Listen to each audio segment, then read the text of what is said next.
அனைவருக்கும் வணக்கம் தோழர்களே. எல்லோரும் எப்படி இருக்கீங்க? ரொம்ப மகிழ்ச்சியாக இருப்பீங்க அப்படின்னு நினைக்கிறேன். ஏன்னா நேற்று வர குரூப் 4 நோட்டிஃபிகேஷன் வந்திருக்கு. ஸோ அடுத்த ஜூன் 9 நமக்கு வந்து எக்ஸாம், ஓகேங்களா? ஸோ அதனால் வந்து பழைய புத்தகத்தை வந்து சீரியஸ் நம்ம பார்த்துட்ருக்கோம். 10th வந்து பார்த்திங்க அப்படின்னா 10th 9th அப்படியே அதை முடிச்சுட்டு அதுக்கப்புறம் பார்த்திங்கன்னா நியூ புக்கில் 10th 9th முடிச்சுட்டு அதுக்கப்புறம் மற்ற புக்கெல்லாம் போகலாம், ஓகேங்களா? ஸோ பழைய புக்கு ரொம்ப இம்பார்ட்டன்ட். ஏன்னா டிஎன்பிசி பொறுத்த வரைக்கும் ஆல்ரெடி சொல்லிட்டாங்க, நாங்கள் சிலபஸ் வைஸ் தான் கொஸ்டின் கேட்போம் அப்படின்னு சொல்லிட்டு. சரி வாங்க வீடியோ கொடுப்பலாம். திருக்குறள் வந்து பார்த்திங்க அப்படின்னா பழைய புத்தகத்தில் 10th முதல் இயலில் வந்து பார்த்திங்கன்னா ஒழுக்கம் உடைமை நல்ல நடத்தை உடையவராதல் அப்படின்னு சொல்லிட்டு மொத்தம் பழைய புத்தகத்தில் பொறுத்த வரைக்கும் எந்த அதிகாரம் கற்றுருக்காங்களோ அந்த அதிகாரத்துடைய முழு குறளையும், அதாவது மொத்தம் 10 குறள் இருக்குங்க இல்லையா ஒவ்வொரு அதிகாரத்திற்கும். ஸோ அந்த 10 குறளையும் கொடுத்துருந்துருப்பாங்க.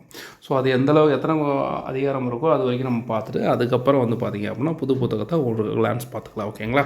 ஸோ ஓகே, ஒழுக்கம் உடைமையில் வந்து ஒழுக்கம் விழுப்பம் தரலாம், ஒழுக்கம் உயிரினும் ஓமப்படும்.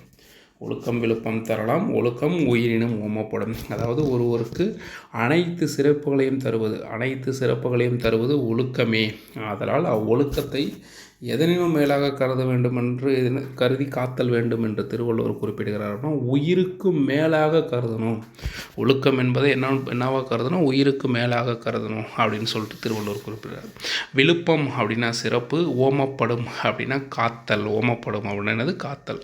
ஒழுக்கம் அப்படின்றது தொழிற்பெயர், படும் அப்படின்றது செய்யும் எனும் வாய்ப்பாட்டு வினைமுற்று. அடுத்து வந்து பார்த்தோம் அப்படின்னா 2வது திருக்குறள் பார்த்திங்க அப்படின்னா பரிந்தோம்பி காக்க ஒழுக்கம் தெரிந்தோம்பி தேரினும் அக்தே துணை. எம்முறையில் ஆராய்ந்து பார்த்தாலும் ஒழுக்கமே நல்ல துணையாகும். எந்த முறையில் ஆராய்ந்து பார்த்தாலும் எது வந்து ஒரு நல்ல துணையாக இருக்கும் அப்படின்னா ஒழுக்கம் தான் நல்ல துணையாக இருக்கும். ஒழுக்கத்தை காப்பது கடினமானாலும் எப்பாடுபட்டாவது என்ன பண்ணணும்? அதை விரும்பி காத்தல் வேண்டும் அப்படின்றாரு. பரிந்து அப்படின்னா விரும்பி, தேரினும் அப்படின்னா ஆராய்ந்து பார்த்தல். தேரினும் என்பது எதை குறிக்கிறது? ஆராய்ந்து பார்த்தல்.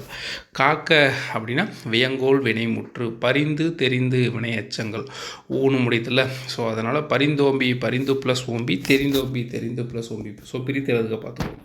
பரிந்து ப்ளஸ் ஓம்பி, தெரிந்து ப்ளஸ் ஓம்பி. அடுத்து வந்து 3வது திருக்குறள் ஒழுக்கம் உடைமை குடிமை இழுக்கம் இழந்த. அடுத்து வந்து பார்த்திங்க அப்படின்னா 3வது திருக்குறள் ஒழுக்கம் உடைமை குடிமை ஒழுக்கம் இழுக்கம் பிறப்பாய்விடும். ஒழுக்கம் உள்ளவரே உயர்குடி ஆவார். ஒழுக்கம் உள்ளவர் தான் யார்? உயர்குடியினர். ஒழுக்கம் இல்லாதவர் இழிகுடியினர் அப்படின்னு சொல்லிட்டு திருவள்ளுவர் கொடுக்குறார். அதாவது குடிமை அப்படின்னா உயர்குடி, இழுக்கம் அப்படின்னா ஒழுக்கம் இல்லாதவர், இழிந்த பிறப்பு அப்படின்னா பெயரச்சம், ஈன்னு வருதில்ல, இழிந்த ஓகேங்களா? இந்தனா இத்து ப்ளஸ் ஈக்குவல் டு தா. ஸோ இந்த வரதுனால இது என்னன்னு சொல்லலாம்? பெயரச்சம் அப்படின்னு சொல்லலாம். ஸோ இலக்கணம் வந்து பார்த்திங்க அப்படின்னா ஆல்ரெடி 6வதுலேருந்து 8வது வரைக்கும் கிளாஸ் போட்டிருக்கேன். ஸோ அதை போய் பார்த்திங்கனாவே வந்து பெயரச்சம், வினையச்சம், தொழிலனையும் பெயர், தொழில் பெயர், வினையலனும் பெயர். ஸோ இது எல்லாமே உங்களுக்கு நல்லாவே புரிஞ்சிடும். குற்றியலுகரம், வல்லினமை, உயிர்மை, ஆயுதம். ஸோ இது எல்லாமே உங்களுக்கு வந்து ஈஸியாக புரிஞ்சிடும், ஓகேங்களா?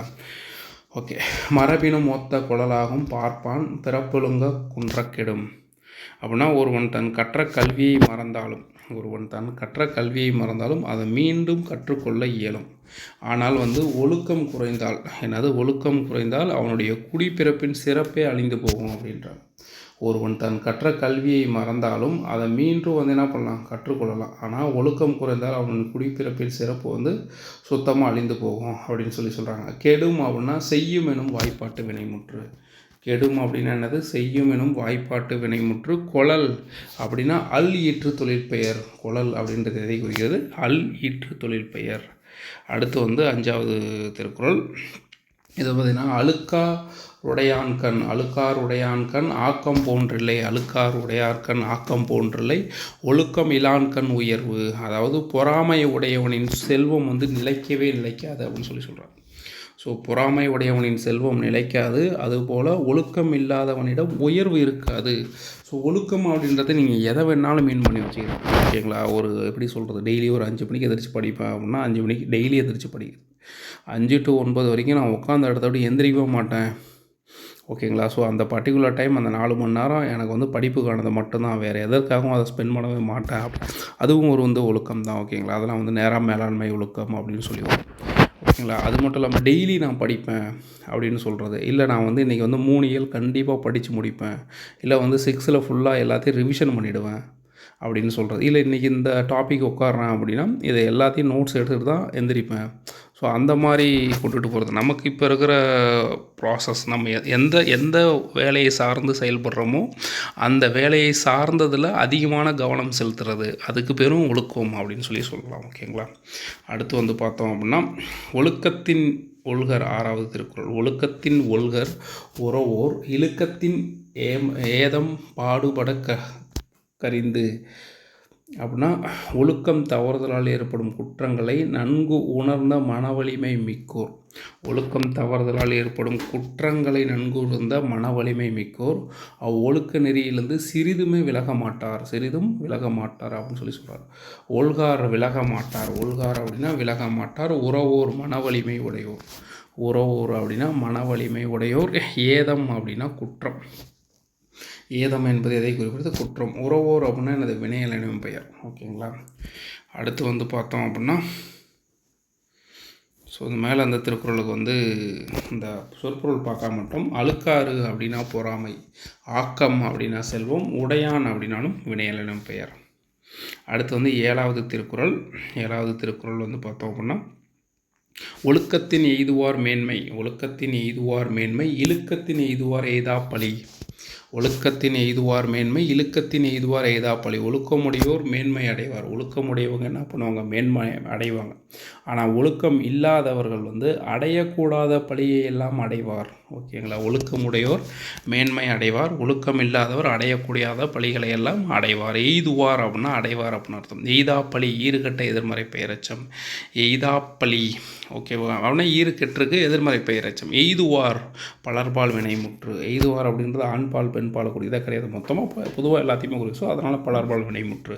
பகுபத உறுப்பு இலக்கணம் பாருங்கள். எய்துவார் எய்து ப்ளஸ் இவ்வு ப்ளஸ் இவ்வு ப்ளஸ் ஆர். எய்து அப்படின்னா பகுதி, இவ் எதிர்கால இடைநிலை, ஆர் அப்படின்னா பலர்பால் வினைமுற்று விகுதி. ஓகேங்களா. அடுத்து வந்து பார்த்திங்கன்னா 8வது திருக்குறள். 8வது திருக்குறள் பார்த்திங்க அப்படின்னா நன்றிக்கு வித்தாகும் நல்லொழுக்கம். பார்த்துக்கோங்க. நன்றிக்கு வித்தாகும் நல்லொழுக்கம் தீயொழுக்கம் என்றும் இடும்பை தரும். ஓகேங்களா. நன்றிக்கு வித்தாகும் நல்லொழுக்கம் தீயொழுக்கம் என்றும் இடும்பை தரும். நல்லொழுக்கம் என்பது நன்மை எனும் விளைவை பெறுவதற்கான விதையாகும். நன்மை விளைவை பெறுவதற்கான விளைவாகும். தீயொழுக்கம் எப்பொழுதுமே துன்பத்தை விளைவாக தரும். ஸோ இது வந்து இடும்பை அப்படின்னா துன்பம், வித்து அப்படின்னா விதை. லாஸ்ட்டு குரூப் 4 எக்ஸாமில் இடும்பை என்பதற்கான எதிர்ச்சொல் தருகன்னு சொல்லி கொஷின்ஸ் கேட்டிருந்தாங்க. நான் என்ன பண்ணேன்? இடும்பை அப்படின்னொடனே துன்பம் அப்படின்னு ஃபஸ்ட் ஆப்ஷன் வச்சு டிக் பண்ணிட்டேன். ஷேக்லாம் பண்ணிட்டு பார்த்தா தான் தெரியுது இடும்பை என்பதற்கான எதிர்ச்சொல் தருக அப்படின்னு சொல்லி கேட்டிருந்தாங்க. ஓகேங்களா. ஸோ அப்போ வந்து எப்படி சொல்கிறது, கொஷின்ஸை வந்து நம்ம ஃபுல்லாக படித்து முடிச்சுட்டு அதுக்கப்புறம் தான் ஆன்சர் பண்ணணும் அப்படின்றது லாஸ்ட் இயர் குரூப் 4ல் எனக்கு கிடைத்த ஒரு அனுபவம். நல்லொழுக்கம் தீயொழுக்கம், நன்மை ப்ளஸ் ஒழுக்கம் தீமை ப்ளஸ் ஒழுக்கம் அப்படின்னு சொல்லி பிரிக்கலாம். 2 எனது பண்பு தொகைகள். அடுத்து வந்து பார்த்தோம் அப்படின்னா ஒழுக்கம் உடையார் வாய் கொள்ளவே தீய வழுக்கியும் வாயார் சொல்லல். நல்லொழுக்கம் உடையோரால் தவறியும் தம் வாயால் தீமை தரும் சொற்களை சொல்வது இயலாது அப்படின்னு சொல்கிறார். ஒழுக்கம் உடைய வாய் கொள்ளவே தீய வழுக்கியும் வாயார் சொல்லல். நல்லொழுக்கம் உடையவரால் தவறியும் தம் வாயால் என்ன சொல்ல முடியும்? தீமை தரும் சொற்களை சொல்ல இயலாது. ஒல்லவே அப்படின்னா இயலவே. சொல்லல் அப்படின்னா தொழிற்பெயர். சொல்லல் அப்படின்னா எதை குறிக்கிறது? தொழிற்பெயர். உலகத்தோடு ஒட்டா ஒழுகல். உலகத்தோடு ஒட்டா ஒழுகல் பலக்கற்றும் கல்லார் அறிவிலாதார். அதாவது உலகத்தோடு ஒட்டா ஒழுகல் பலக்கற்றும் கல்லார் அறிவில்லாதார் அப்படின்னு சொல்லுவோம். அதாவது உயர்ந்தாரோடு, நல்லா பார்த்துக்கோங்க, உயர்ந்தாரோடு பொருந்த வாழும் கல்வியை கல்லாதவர் எவ்வளவுதான் கற்றிருந்தாலும் அறிவியல்லாதவர் ஆவார் அப்படின்னு சொல்கிறார். ஸோ உலகத்தோடு அதை உலகத்தில் வர அப்டேட்டுக்கு தகுந்த மாதிரி நம்ம அப்டேட் பண்ணிட்டு போயிட்டே இருக்கணும். அதை விட்டுட்டு பழமையை பற்றியே பேசிகிட்டு இருக்கக்கூடாது அப்படின்னு சொல்கிறாரு. உலகம் உயர்ந்தோர் ஒட்ட பொருந்த ஒழுகல் அப்படின்னா நடத்தல் வாழ்தல். அப்படின்றத குறிக்கிறது. ஓகேங்களா? ஸோ ஒழுகல், நடத்தல், வாழ்தல் எல்லாமே தொழில் பெயர். ஒட்ட ஆடு முடியுது பெயரச்சம் உலகம் அப்படின்றது யாதை குறிப்பது உயர்ந்தோர். உயர்ந்தோர் அப்படின்றது வினையலனும் பெயர். ஓகேங்களா? ஓகே நண்பர்களே, இந்த வீடியோ உங்களுக்கு பிடிச்சிருக்கும் அப்படின்னு நினைக்கிறேன். அடுத்த காணொலியில் வந்து பார்த்தீங்க அப்படின்னா காலம் அறிதல். இதில் வந்து 10 திருக்குறள் இருக்குது. காலம் அப்படின்ற அதிகாரத்தின் கீழே 10 திருக்குறள் இருக்குது. ஸோ அடுத்த காணொலியில் வந்து நம்ம அந்த திருக்குறளை பார்க்கலாம். மறக்காமல் நம்ம டெலகிராம் சேனலை ஜாயின் பண்ணிக்கோங்க. இப்போ தான் ஃபஸ்ட் டைம் பார்க்குறீங்க அப்படின்னா நம்ம சேனலை சப்ஸ்கிரைப் பண்ண வச்சுக்கோங்க. இந்த வீடியோ பிடிச்சிருந்துச்சு அப்படின்னா ஒரு லைக் மட்டும் கொடுங்க. ஓகேவா? அதுக்கப்புறம் கம்யூனிட்டி கைட்லைன்ஸில் வந்து பார்த்தீங்க அப்படின்னா குஷ் போட்டிருக்கேன் நண்பர்களே, போய் பாருங்கள். கிட்டத்தட்ட வந்து 500+ தமிழ் கொஷின்ஸ் போட்டிருக்கேன். ஸோ நீங்கள் அதை ஸ்க்ரோல் பண்ணி போடுறதுக்கே குறைஞ்சது ஒரு அரை மணி நேரம்னாச்சும் ஆகும். ஸோ அந்தளவுக்கு நிறையா questions, old questions related to topic. இப்போ இந்த திருக்குறள் போட்டிருக்கு இல்லைங்களா, இது ரிலேட்டடாக பழைய கொஷின் பேப்பர் ஏதாவது கொஷின்ஸ் இருந்தால் அப்படின்னா அதில் இன்சர்ட் பண்ணுவேன். ஓகேங்களா? ஸோ அந்த மாதிரி போட்டிருக்கேன். ரொம்ப ஹெல்ப்ஃபுல்லாக இருக்கும். பாருங்கள். நன்றி நண்பர்களே. பாய்.